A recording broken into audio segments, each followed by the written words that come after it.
person and to everybody who's visiting us from home. We Unitarians of Lake Norman are an open and inclusive congregation. Our members walk diverse paths to find meaning and purpose, but we're united by our belief in the inherent worth and dignity of all, and by the responsibility to express our faith through acts of justice and compassion. My name is Karen Abrams. I've been an active member of this congregation since 2023 and have been a Unitarian since 1980. Our musician today is Teresa, and our speaker today is Pat Jobe. And Pat is going to be talking to us about the tactics of Martin Luther King. I like the name of that. So to start our service, we will light our chalice. Ready? And as we do this, if you will repeat the words in our order of service. We light this flaming chalice to illuminate the world we seek. In our search for truth, may we be just. In our search for justice, may we be loving. And in loving, may we find peace. Pat?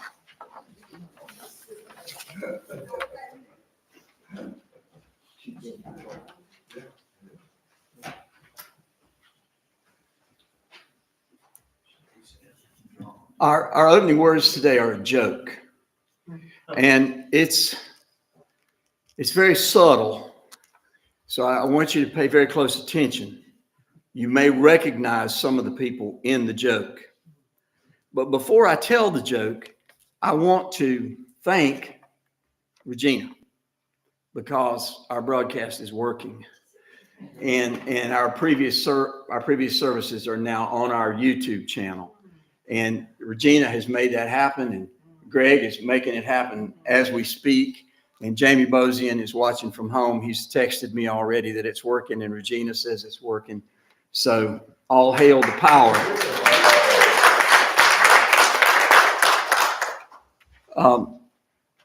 Karen has already alluded to the times that we're living through, and these times are the reason that I'm telling the joke. I think it will be obvious to you. If it's not, please speak with me after the service, and I'll try to be more informative. These two good old boys, a couple of guys I went to high school with, were out hunting, and they killed a deer. And they were dragging the deer by its antlers, by its front end, through the briars and the bramble. And it was hard.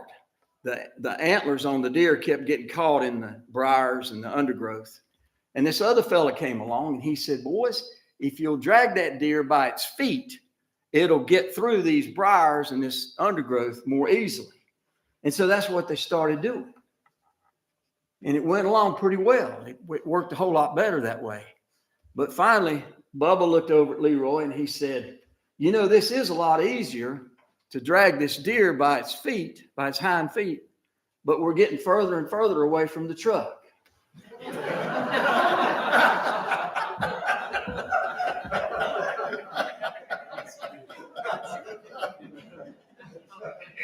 This too shall be revealed.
We had chalice circle at Marge's, Sandy's house this week, and you're not supposed to talk after chalice circle. You're not supposed to talk about what happened during chalice circle in any specifics.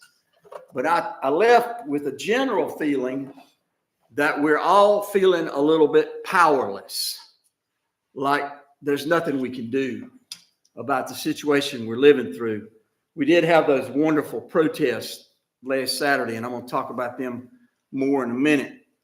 But I tried to bring everybody together at the end of the chalice circle and say to them, y'all, we've got each other. We've got each other. And that really matters at a time like this. I mean, Paula is so illustrative of what it means to need somebody and get help and be there. And Jeff, you apparently done real good. So we're proud of everybody. But I said to myself, I said, when I speak Sunday, I've got to talk about this feeling of powerlessness and how we need each other. And then I decided I would write a song.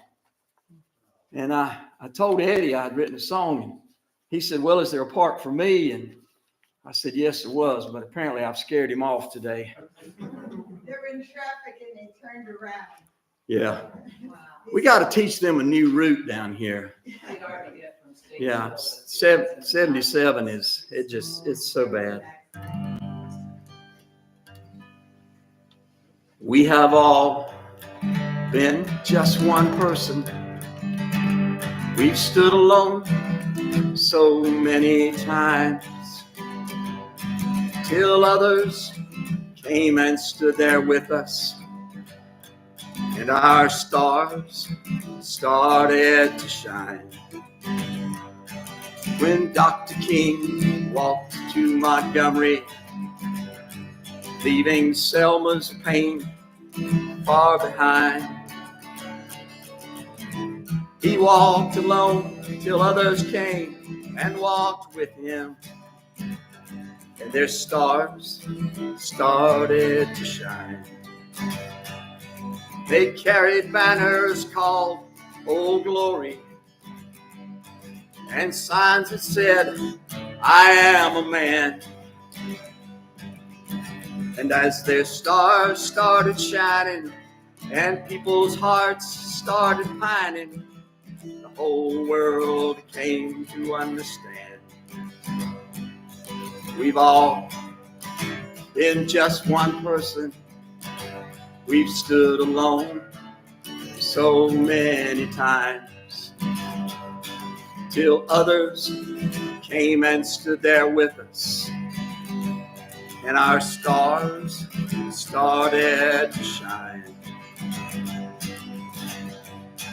When Gandhi walked to the ocean, he was walking all alone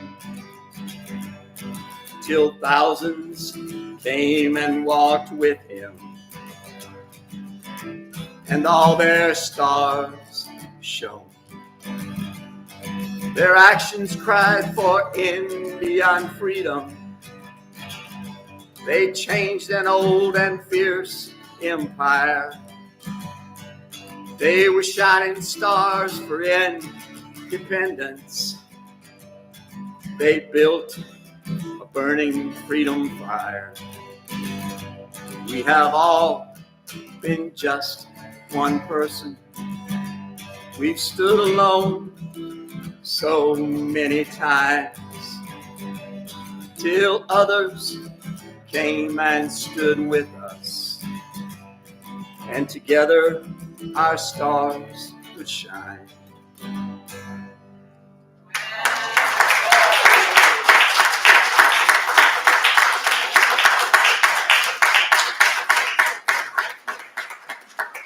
That's what Unitarian Universalism is all about, y'all. All we've got is each other.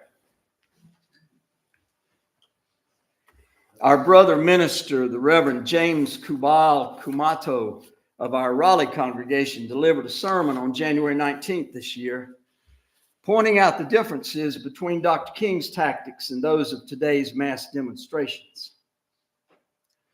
We need to look deeply at how change has been made in modern history. We need to look deeply at our own capacity to take risks. We need to look deeply at our individual spiritual practices. Dr. Kubal-Komoto found many of the ideas for his sermon in a book by Vincent Levine called If We Burn.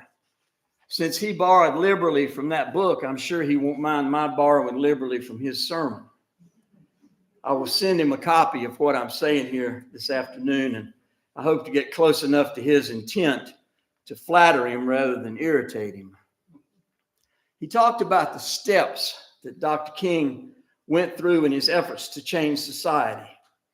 King gathered information, purified his objectives, negotiated for specific change, and then acted to put thousands of people in the streets.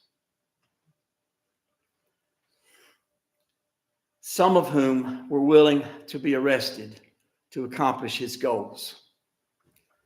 Just as Mohandas Gandhi put thousands in the streets, Dr. King had a specific request, a specific goal for his actions and the actions of his allies once the goal was achieved. And then he moved on to the next steps and the next steps to make changes, to gather information, to purify objectives, negotiate, and then act again. So many of us today participate in marches and gatherings that do not have a specific object, except to say that we don't like what's going on. And we succeeded last Saturday with 1,200 in Cornelius, more than 3,000 in Charlotte, more than 7,000 in Asheville, and more than 100,000 in Washington. But as we were walking away from our small gathering in Forest City, one of my friends asked, "Now what?" We are hoping, and we're getting some good news to hear that the federal courts will also hear our great collective cries. But the administration has made it clear that some federal court orders will be ignored. The most recent example is the Supreme Court ruling yesterday that Alberto Garcia has to be brought home. And President Trump said, yes, we will bring him home.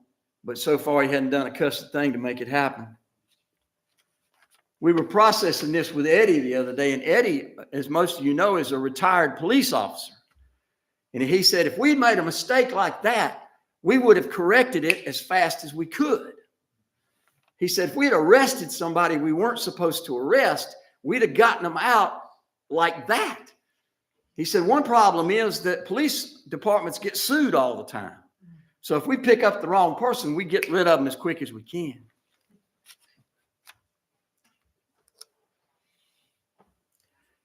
We feel the federal judge's order to turn around planes flying to El Salvador loaded with Venezuelans. The judge called in government lawyers who simply could not answer his questions. Why was the plane not turned around? Your Honor, we don't know. Who gave the order to fly the plane down there in defiance of my order? Your Honor, we don't know. He now stands ready to find the administration in contempt, but we have to wonder if that too will be ignored. Beyond the federal courts, it looks as though Congress may take a few timid steps to rein in the president and the power mongers he has surrounded himself with. Dr. Kubal-Komoto pointed out in his sermon that the 1964 Civil Rights Act and the 1965 Voting Rights Act, two of the most meaningful laws to be enacted in U.S. history, were the results of specific intentions of Dr. Martin Luther King. King could speak with a single voice because he represented powerful organizations that had specific outcomes, and he expected them to be delivered in detail.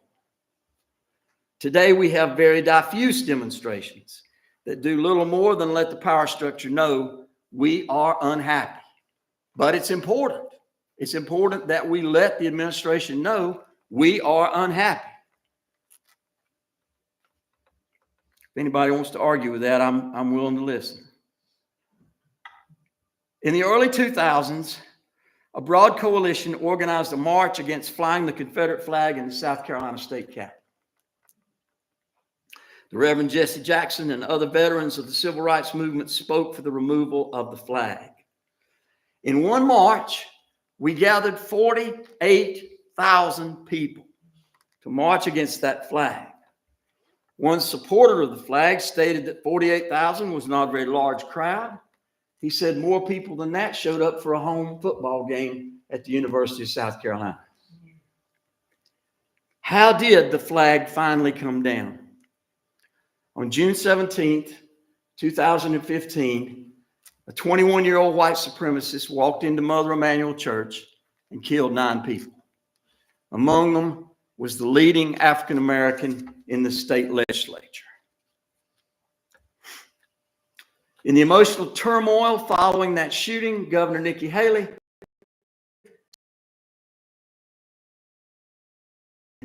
time to take down the flag. But then the telephone started ringing. The telephone started ringing and calls came in from business leaders around the state who said, yes, now, take down that flag. That flag that has been used by the Ku Klux Klan and other hate groups to inspire the killings of Black people many, many times since the American Civil War. The final vote, a very narrow vote to take down the flag, came during a late night debate in the South Carolina House of Representatives. The Senate had already voted to take the flag down, but the House of Representatives debated and debated and debated. Finally, Jenny Anderson Home, Jefferson Davis's great-granddaughter, stood to say, yes, now, take down that flag. And still the motion passed by a narrow majority. Why do I tell all these stories, evoke all this history? We are at such a sad and discouraging moment in the life of our country. We are so encouraged to know that 1,200 people would gather and protest in Cornelius, along with millions all over the country, and even in places like London, Paris, Berlin, and Lisbon. But what now? How will it change anything? Many of you are aware of those of us in ministry are struggling painfully with all these questions. Just as we seek to provide comfort and pastoral care to all of you, we want good answers. Dr. King was so effective, so brilliant, and worked so much good, as did Gandhi in India. How do we follow in their footsteps? One thing is for sure, many of us will not follow. It's just too damn hard. Many of us have too much else on our plates. We have either other priorities, and others of us simply cannot imagine ourselves alongside Dr. King in the Birmingham jail. Can we take just a moment to consider the consequences, to breathe together deeply of the enormous sacrifices made so that we can eat in the same restaurants, stay in the same hotels, be treated fairly around housing and voting? Can we take just a moment to breathe? Breathe in gratitude for all the hard work that has remade our world, all the social reforms, all the progressive laws that have passed, all the courageous leaders who risked so much to make good trouble that resulted in good change. Take a breath.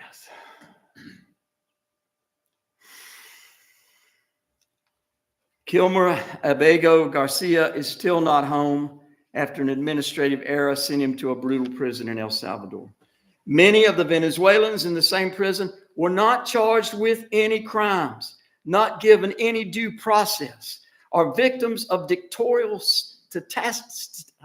tactics that remind us of the Gestapo and the secret police in the worst of communist countries. People are being disappeared as they were in Argentina during the dark times in that country's history. Oh, but preacher man, why do we have to deal with all this when there is no clear path to fixing the problem? Take another deep breath. Inventory your own beliefs about what is possible and what is not. I have made it almost a mantra here, and Dustin, I apologize you haven't heard this before, but you're going to hear it now. We need to support the American Civil Liberties Union, Planned Parenthood, the National Immigration Law Center, and other independent groups are in the courts right now, acting courageously. But we keep taking those deep breaths. We keep doing whatever it is we do to remain centered and strong. Light candles. Listen to good music. Go for walks to get away from the news and then come back and think clearly. We have never lived before through anything like this. Listen for creative ways to act. Be careful. Know who your allies are. Listen, listen, listen. People are organizing everywhere. Nothing matters more than our mutual respect for each other.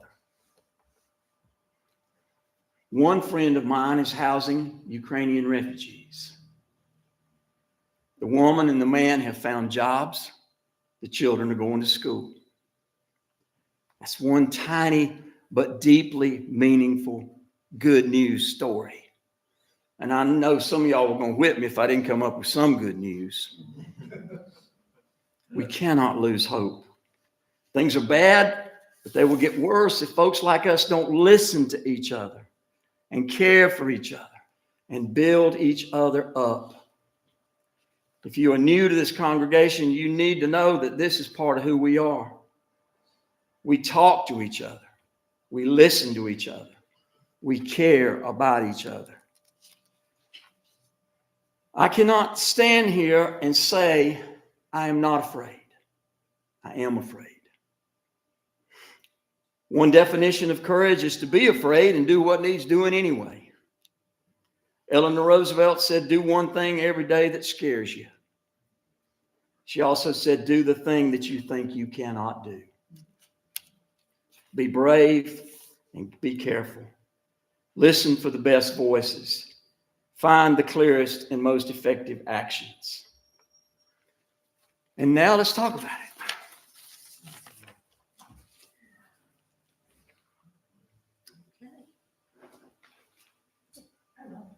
All right. Thank you, Regina. Sure. My name's Regina, and a lot of you probably already know this and do this, but there's an app you can put on your phone called 5 Calls, and it gives you all of your representatives, whether they're state or federal. It gives you their contact information. You can dial them directly from that app, and it gives you a text that you can use. It gives you a lot of different options for different things that are happening that you should call your representatives and let them know how you feel about it. If you don't feel comfortable calling them, you can call after hours and leave a message. Or I've done this, you can copy the text in the 5 Calls app, then get on the representative's website and email it to them. So there's lots of different options. Tom Tillis does reply to me. It never means anything, but he does at least reply to emails. So 5 Calls app, it's free. They won't harass you. They won't text you. They won't contact you if you don't want them to, but it's a really good app. Is it the number 5 or? 5, the number 5. Thanks, Regina.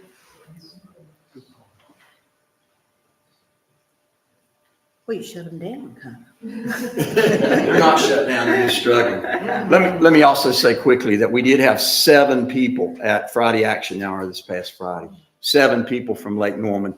There were, at one point in the meeting, 70 people from congregations from Asheville to Wilmington who were meeting together and talking about what we can do.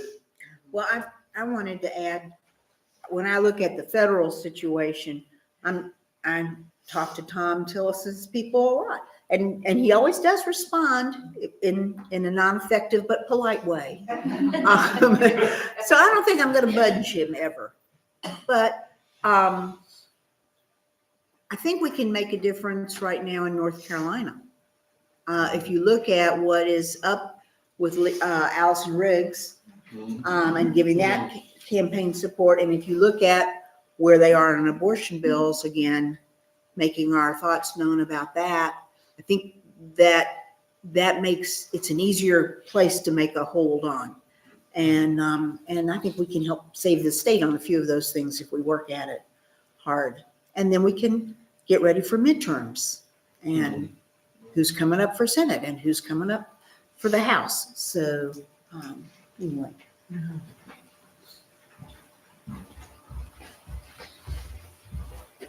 Hi, I'm Jim. I think everybody here ought to be proud that last week in the demonstration in Cornelius, this fellowship was very well represented. I mean, we were all over the place and it felt good.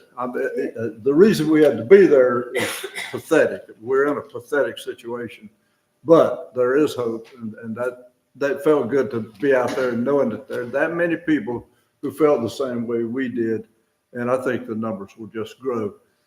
Our country has been through a lot of tough times before, and we came through them. In this congregation, there are a number of people here who, if they told you their story, you'd think, oh man, how did you get through that? Well, you toughed through it. And so many of us have been through some really tough times, but we're still here, still standing, and still going to keep on standing. Thank you. Thanks.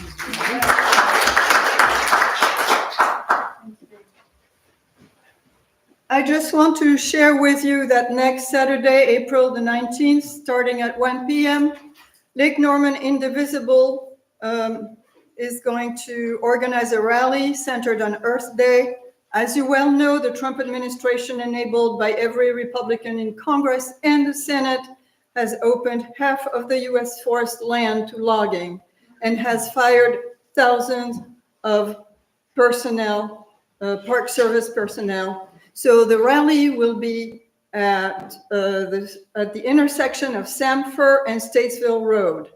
And you won't have to cross busy streets. There will be personnel there to help you with parking, so it will be safe, but it's important.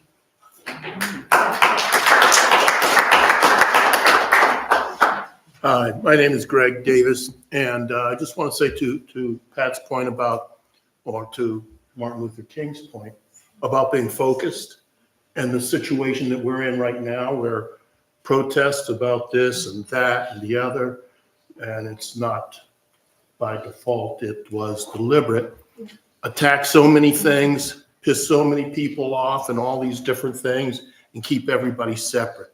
But I think that as things go on and more protests and demonstrations come out, the point will get focused and it will come to that point and the power will grow.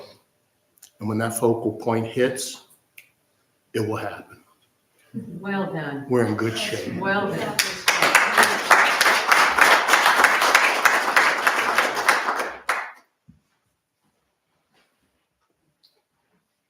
I was very encouraged this week. I was in a bad place earlier, and I was very encouraged when I read something. I posted it on Facebook, and I can't quote it now, but the overwhelming point of it was the same as what a therapist told me many years ago, that sometimes when everything is falling apart, it's so it can come back together in a new and stronger and healthier way. And that this could well be the falling apart that leads to the future we all want. That's beautiful.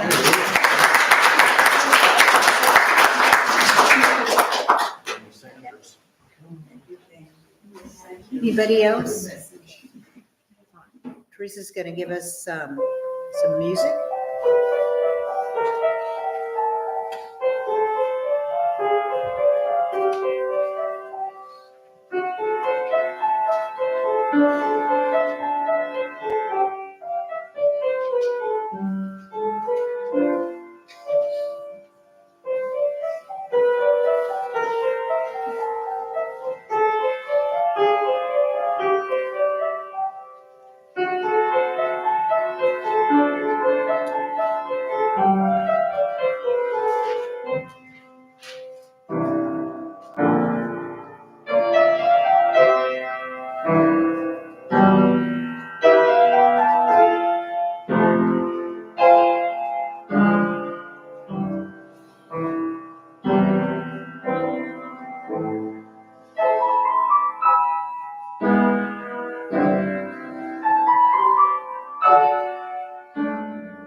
Okay.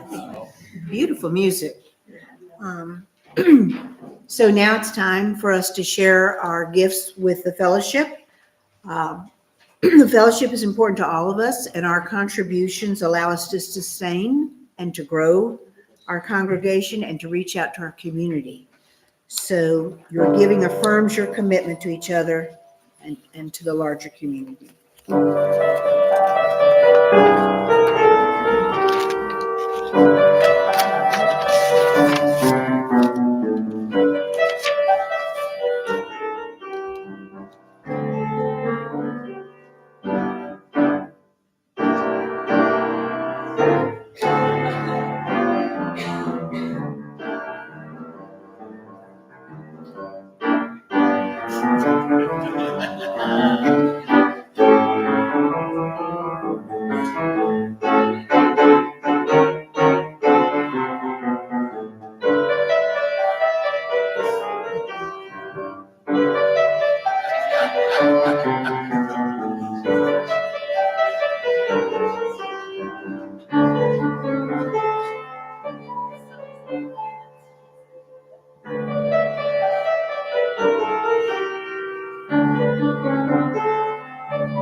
Well, have you ever wondered how music would affect your mood?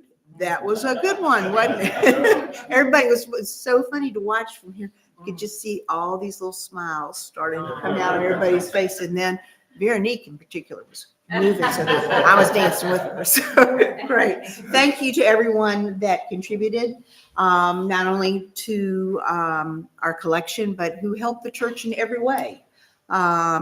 Regina, thank you so much for figuring out how to make the service work online. And thanks for everybody for being here. Now we're going to go over announcements. If you'll notice in your order of service, we have a number of things going on. Linda, can you help us with dinner?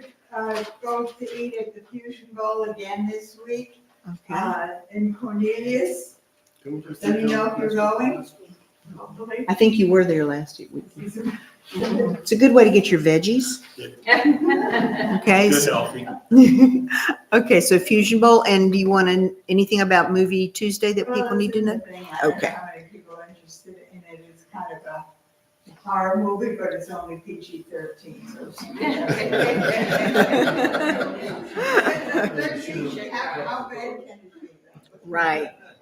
Okay. Heart of the Carolinas is a 2-week. April 26th. April what? April 26th. We built it as a beautiful bill. Oh, Drago's free. Drago is happy. Good. We're happy. Wonderful. So For $5. 2 weeks for 5 dogs. Wow. So we need lots of help. Okay, all hands on deck. And if you'll mark your calendars also for FeedNC, May 10th, I think is that the second Thursday? Second Thursday. It is the second first. Okay. May 8th. Okay, I'm sorry. I'm looking down and she has XX here, which is to be filled in. I'm reading it as 10. May 8th. Okay, okay. And we will definitely need help because will you be recovering from, or will you already have had your surgery or is that? No, okay, okay. The world's best dishwasher. Auctioneer. Yes, yes.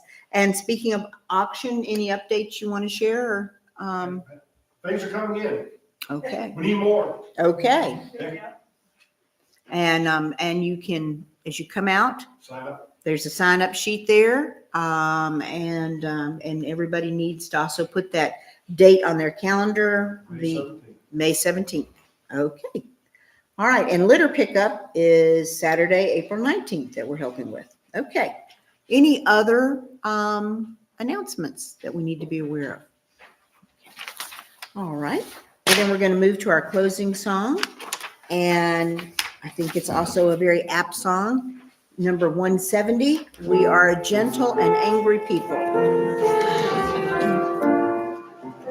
You rise.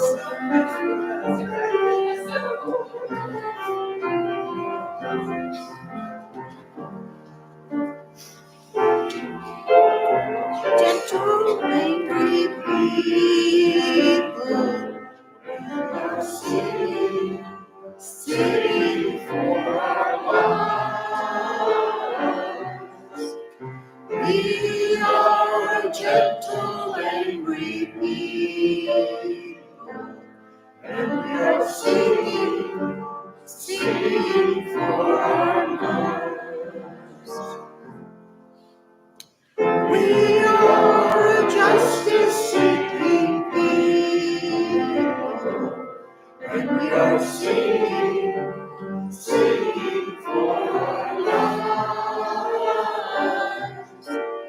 We are justice-seeking people, and we are singing for our lives.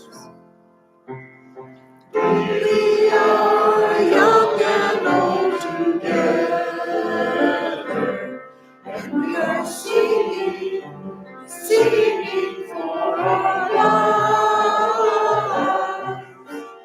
We are young and old together, and we are singing for our lives. We are a land of many colors, and we are singing for our lives. We are a land of many colors, and we are singing for our lives.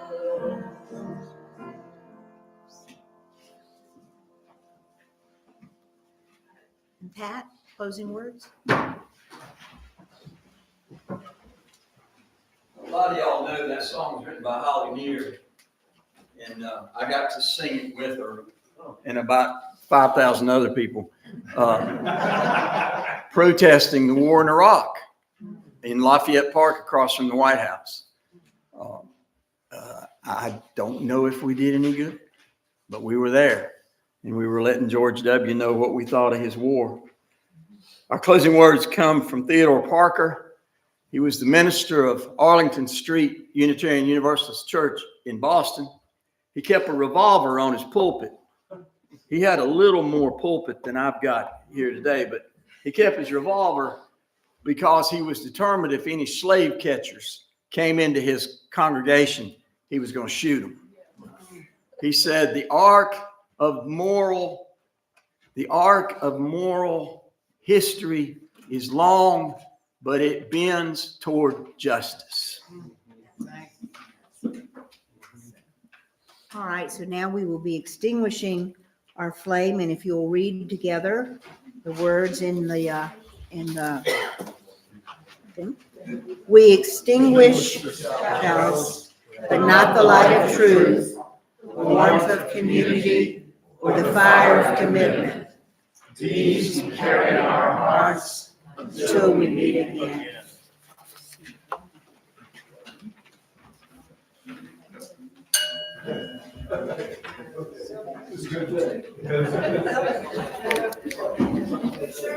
Thanks. Appreciate it.